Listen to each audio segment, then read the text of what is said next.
Maryse. Monsieur le président, messieurs les ministres, madame la rapporteure, madame l'auteure de la proposition de loi, mes chers collègues, l'enfance devrait toujours être le temps de l'insouciance. Mais malheureusement, trop d'enfants subissent humiliations, violences physiques ou sexuelles, autant de traumatismes profonds et durables auxquels il est inconcevable que la société ne réponde pas. Ce soutien inconditionnel est avant tout indispensable pour que ces victimes puissent se construire ou se reconstruire en surmontant l'innommable. Car face aux crimes sexuels, la réponse institutionnelle doit d'abord être celle de la protection du mineur victime. Ce sujet semble faire consensus dans sa finalité. Un adulte n'a pas à entretenir un rapport ou une relation sexuelle avec un enfant. Et il ne fait aucun doute qu'un mineur de 13 ans est un enfant, quelle que soit l'image qu'il peut renvoyer. Nous ne pouvons pas approuver les positions parfois ambiguës de certains commentateurs discutant de l'attitude de l'enfant victime, cherchant une forme de réciprocité déculpabilisante pour l'adulte, là où nous devrions voir qu'une perversion du besoin affectif de l'enfant. Un enfant n'est pas un adulte, à l'adulte de le savoir et de s'y tenir.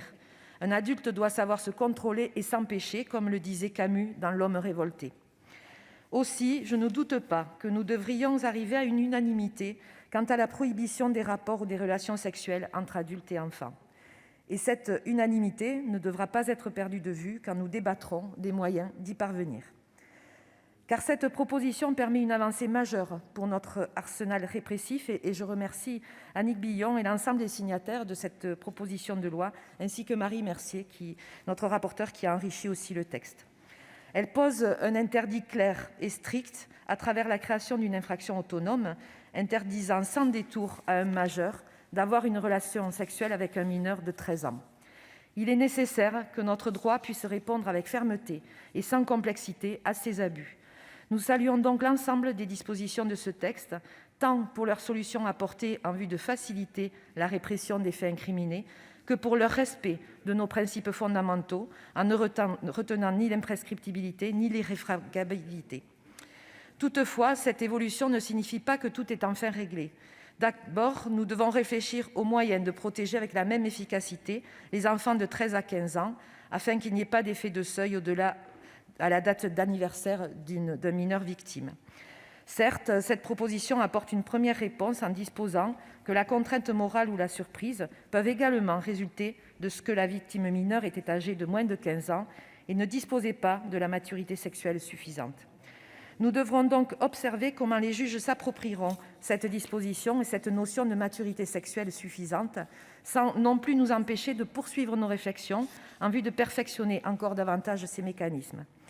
Ensuite, il demeure la question de l'inceste et de sa condamnation pénale. Le cas de l'abus sexuel intrafamilial n'est pas à ce jour l'objet d'une répression suffisante. Le code pénal ne l'envisage que comme une surqualification ou une circonstance aggravante. Certes, la loi du 3 août 2018 a permis d'avancer sur ce point, mais le dispositif pourrait être complété. À l'initiative de notre ancienne collègue Françoise Laborde, le groupe RDSE avait déposé une proposition de résolution visant à engager diverses mesures pour intensifier la lutte et la prévention contre l'inceste.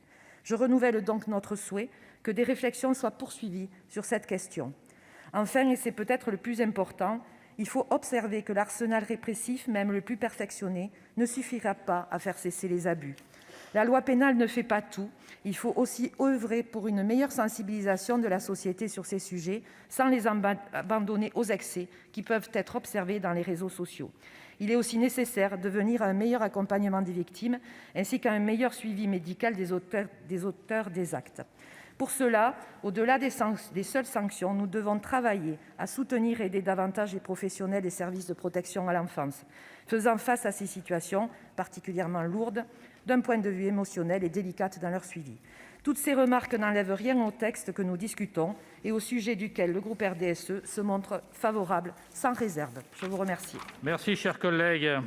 Dans la suite de la discussion, la parole est à la présidente Éliane Assassi pour le groupe CRCE pour 4 minutes.